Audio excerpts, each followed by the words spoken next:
Je suis Eliane Lioré, je suis vice-présidente de Montpellier Méditerranée Métropole, une métropole de 31 communes au total. La ville capitale comporte en gros 270 000 habitants, 480 000 à l'heure actuelle sur la métropole.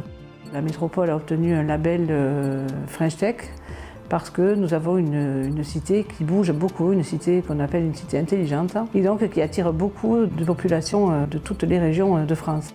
Alors évidemment, on est dans une de ces régions méditerranéennes qui est de plus en plus chaude et nous sommes engagés dans le plan climat air-énergie territoriale et nous y avons adjoint un schéma directeur des énergies. Montpellier dispose donc aujourd'hui de 8 centrales, dont 4 de chaudières au bois, une au biogaz, là aussi nous sommes dans l'innovation.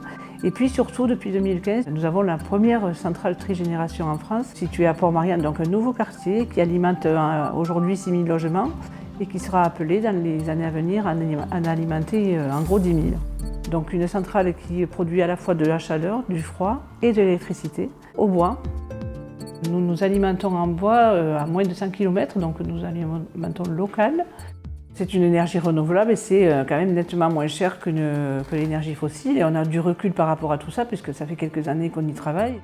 La facture moyenne d'un usager, par exemple pour un T4, elle diminue en gros de 15% par mois.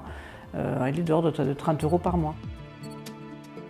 Elle a coûté en gros 10 millions d'euros, financée en grande partie par le biais du fonds d'investissement d'avenir dans le cadre du projet Écocité Ville de demain, pour laquelle Montpellier était la première ville lauréate. Nous avons été soutenus également par l'ADEME à hauteur de 35%, donc nous avons eu un certain nombre de subventions sur le plan national.